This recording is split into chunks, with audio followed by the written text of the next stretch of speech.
আসসালামু আলাইকুম। ভৈরবে এক শিক্ষার্থীকে ধর্ষণে অভিযুক্ত যুবক।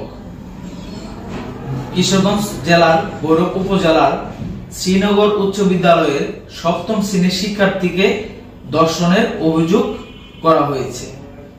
আসলে এটি ধর্ষণের অভিযোগ না, বিষয়টি হচ্ছে ধর্ষণ চেষ্টা করার অভিযোগ করা হয়েছে। ভুক্তভোগী শ্রীনগর ইউনিয়নের বাসিন্দা এবং শ্রীনগর উচ্চ বিদ্যালয়ের সপ্তম শ্রেণীর শিক্ষার্থী।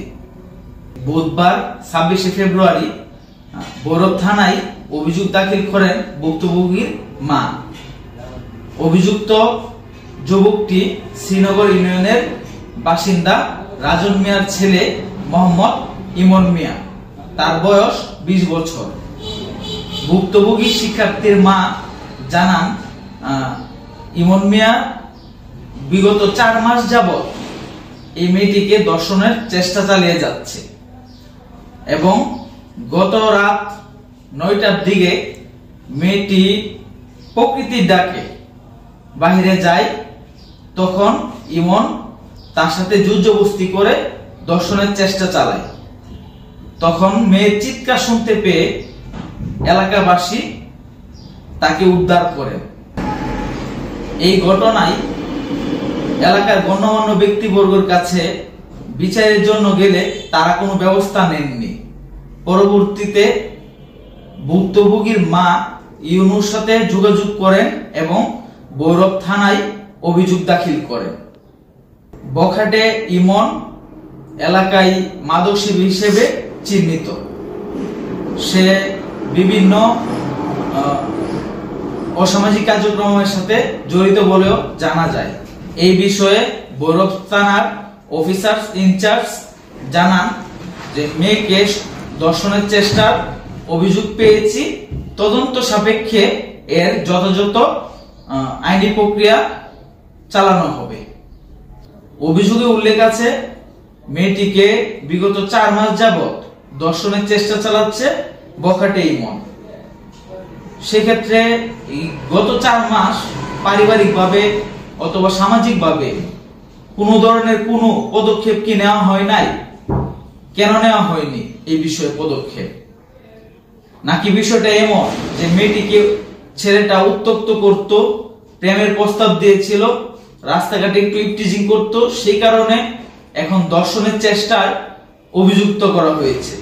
সেটি এখনো আমাদের ক্লিয়ার নয়। স্পষ্ট বোঝা যাচ্ছে না যে এটি কি শুধুই ডিস্টার্বের জন্য তাকে ধর্ষণ মামলায় ফাঁসানো হচ্ছে, নাকি আসলেই সে ধর্ষণ চেষ্টা করেছিল।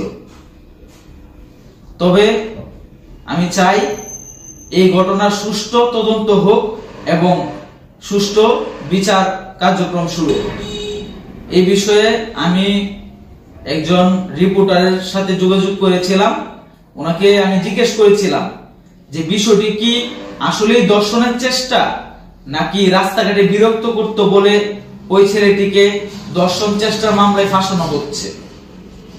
ওই সাংবাদিক আমার কাছে বললেন যে নিউজে যতটুকু আছে তার বাইরে বলার কোনো সুযোগ নেই।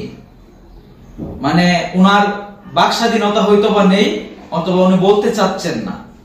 কিন্তু আসলে বিষয়টাতে একটু আপনারা দেখলে বুঝতে পারবেন যে বিগত 4 মাস যাবৎ উল্লেখ করা আছে যে ধর্ষণ করার চেষ্টা করা হচ্ছে।